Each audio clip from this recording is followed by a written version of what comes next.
Tekan ni untuk kita hidupkan aeroplane kita. Hai guys, hari ni kita akan tunjukkan cara pemasangan aeroplane kit kita. Langkah pertama, kita mestilah letak semua komponen-komponen yang ada dekat depan kita. Langkah kedua, kita perlu pasangkan dua stick kita yang kita ada, dua motor. Pemasangan dia, kita hanya perlukan pakai double sided.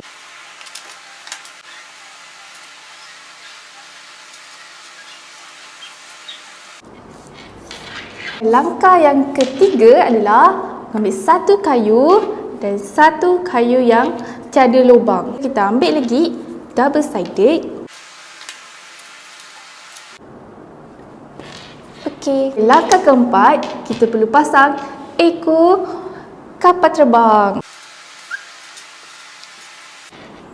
Langkah yang kelima, perlu ambil dua kayu berlubang panjang dan pendek untuk diletakkan di bahagian bawah aeroplane.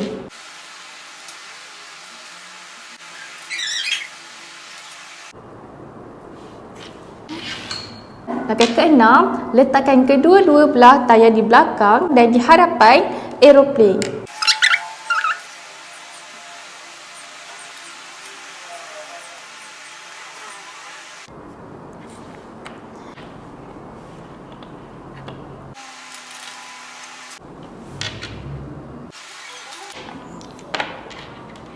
Langkah seterusnya, nombor 7, kita akan cantumkan nyanyi dengan nyanyi.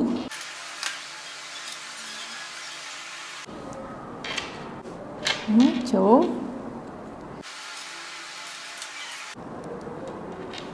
Langkah ke-8 adalah perlu letakkan bateri pada kita punya aeroplane. Okey, ini adalah bateri yang telah diberikan.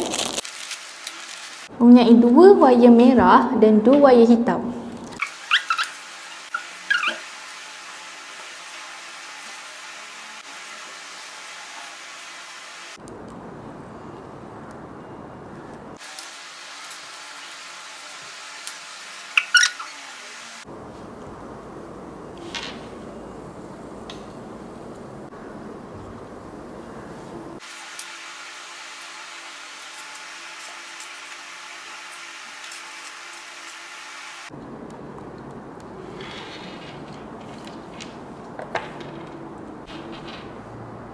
Langkah akhir, kita akan pasang blade aeroplane dengan bateri kita.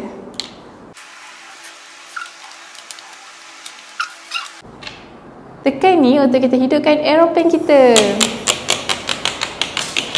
Okay guys, boleh dapatkan aeroplane kit dekat Shopee kami. Itu je, bye!